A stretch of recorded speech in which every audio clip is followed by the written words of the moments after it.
它听说是世界能量最强的一个点。标本可能会这样走过去，这些桥都是在魔鬼的帮助下才有办法盖好的。很滑的石头，然后有水流，那你就坐在那边就可以被水流冲走，就很像滑水道那样。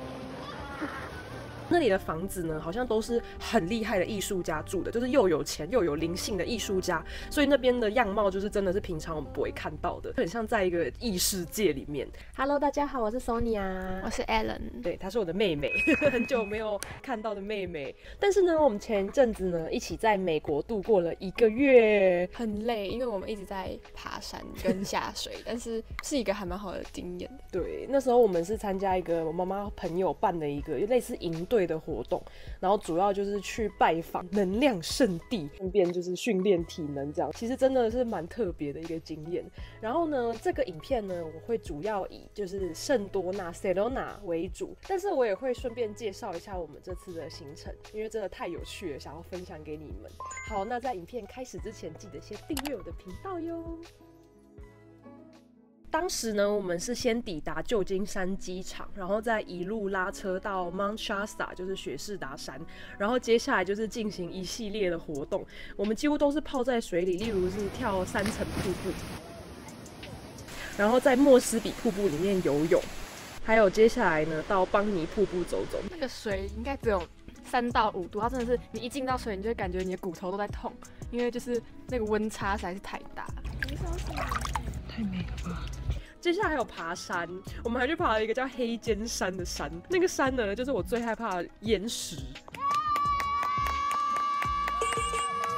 全部都是岩石哦，然后大大小小，它还会松动。然后呢，我们要在里面爬上爬下，总共花8小时。在路上的时候，有时候还会有塌方，就是那个石头会全部就滚下去，然后你就会踩不稳，要赶快找大的石头去找重心。这是超级勉强我，但是我觉得在那次的体验里面也训练我，就是勇敢一点。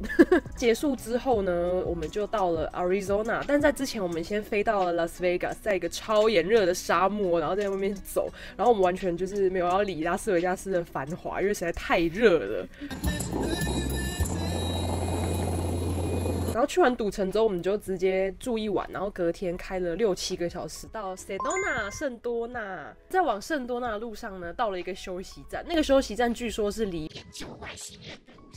非常的近，里面就卖了很多奇奇怪怪的东西，有那种什么融化的雪人，然后他说 Arizona 版的雪人，然后就是都是水，然后只有帽子飘在那个里面，然后还有很多外星人的周边。我们实际上不知道51区在哪里，但是听说那边很靠近，然后我就觉得好酷，我竟然可以看到离外星人这么近的地方。接下来就到了圣多纳，那边真的超漂亮的，因为它全部都是那种红色的岩石所组成。以前它其实是被大海盖着的，然后之后呢，就有铁的氧化物覆盖在上面，就形成一个叫红锈，所以那边的岩石才会看起来都红红的，就很像在一个异世界里面。而且那里的房子呢，好像都是很厉害的艺术家住的，就是又有钱又有灵性的艺术家，所以那边的样貌就是真的是平常我们不会看到的。那里的房子真的很漂亮，像我们住的民宿就真的是理想中的房子的那种感觉，就每一个细节都弄得很好，然后它的厨房很现代，我就觉得哇，我未来的家一定要长那样。第1天的时候就到了一个天然的岩石滑水道，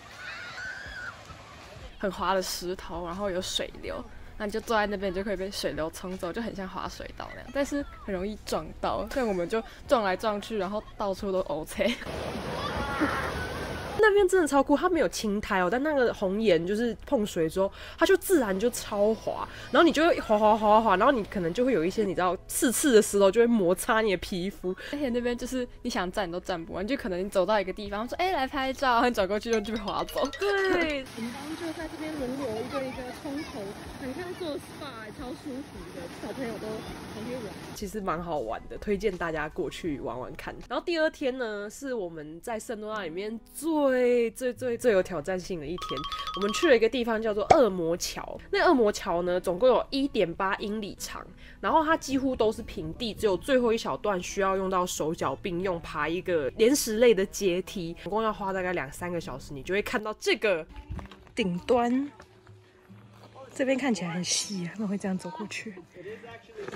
我们爬了很多的楼梯上来的，看起来超级细。这样我们2个其实都蛮怕高的，但是后来实际上走到那个桥头，实际上很宽，它应该有普通走道那样子的大小，所以就好像还好，可以在上面跳起来啊。对，很多人会在上面翻跟斗那样。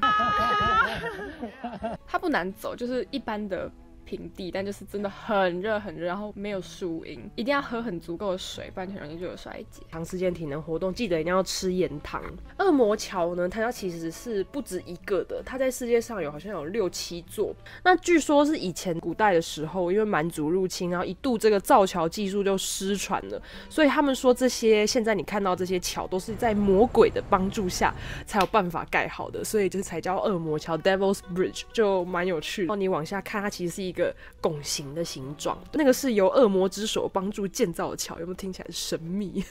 圣多纳呢，它会很知名，还有一个原因是汇集了非常非常强大的能量的流动在那边会很厉害。然后有一个说法是说，上帝建造了大峡谷，但上帝住在圣多纳。对，这句话是所有的游客他们都知道的，所以会去那边玩都是想要朝圣一下。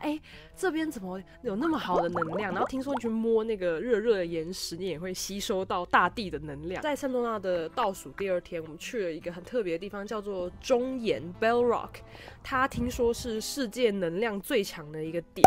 下午3点来爬山，对，好像爬到山顶你就可以接收就是世界上最强能量，但是我没有爬上去。那个真的很陡很陡，我有爬上去，它几乎是90度，至少有70度，它石头。然后完全没有地方可以踩，你完全看不到任何的凹洞，就是你要找那种一点点凸出来的地方。就是我们是有人带我们上去，不然自己一个人就是不可能爬上去，就是很像蜘蛛人在那里爬墙壁。我们后来去看那个拉斯维加斯太阳马戏团，看到他们在飞檐走壁，中岩，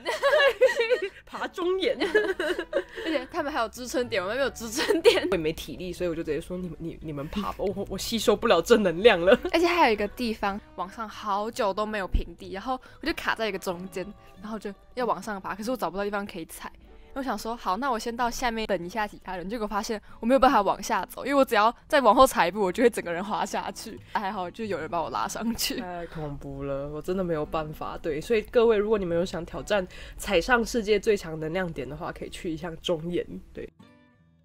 一些印第安人的店，他们都卖一些很可爱的东西。Welcome, go away。各种猫，这好酷哦！这是什么东西啊？知道的观众可以告诉我一下。印第安人的衣服，还有一些标本。在店里面可以玩很久。我们还去了一个地方叫十字教堂，那边好漂亮，它是一个在山上的教堂，然后也是在经过一堆红木爬上去，然后可以开车，那边可以开车，不用自己爬。教堂的地下室有一间纪念品店，我们在里面就是超级失心疯，还到那个店员还让我们去小房间里面结账，不需要排队。那边有很多天使的雕像，漂亮。我就说，刚好可以摆在家里，因为我们家现在只有点空。十字教堂里面就很庄严，然后它的建筑物的构造也很特别，就不像是一般的教堂那样，它就有点现代结合宗教的感觉。那边的泰国菜都很好吃，它跟我们一般在台湾吃到的泰国菜的口味不太一样，但是就是它的炒饭啊、炒面啊，还有鸡肉啊那些都很好吃。对，就是特别是泰国菜，我们好像印象最深刻。对。然后我们在 Sedona 还买了很多颗水晶，就是也是这次蛮特别的经验，因为那边听说水晶的能量非常的好，想说摆在家里如果可以招财啊，或者是为家里就是风水弄得好一点的话，就真的蛮赞的。然后我也要再一次推荐大家一下，要准备一下防晒衣。对，我之前有拍过开箱夏日防晒，他们家防晒衣真的非常的抵挡紫外线。我们两个就是靠那几件度过了18天，不然每天这样曝晒真的是会受不了。像Sedona那个45度要在烈日下没有那个防晒衣根本就不可能。要去户外曝晒的话，一定要准备一下。那这个影片呢，主要是要带大家认识一下这个 Sedona， 因为它好像不是在亚洲很有名，但是美国人都非常喜欢这边。我在爬魔鬼桥的时候，很多的游客他们都是从美国各地来的，他们都说Sedona 是非常非常有名，暑假的时候有空他们都会想要来爬爬山，那边有一种很安定的感觉，有点像是山里的感觉，但是又很现代。对就是有一种很时空交错的感觉。对，而且它的麦当劳是蓝色的哦。对。那如果你们还有想要知道关于 Sedona 更多的讯息，也欢迎在底下留言问我。然后我之后呢，就也不一定只会拍意大利的主题，就像这次是美国，我会想要就是拓展一下我的 YouTube 频道的领域。对，不过之后还是会有一些关于意大利的，敬请期待。我们谢谢 Alan 来当我的嘉宾，那我们下支影片见咯，拜拜。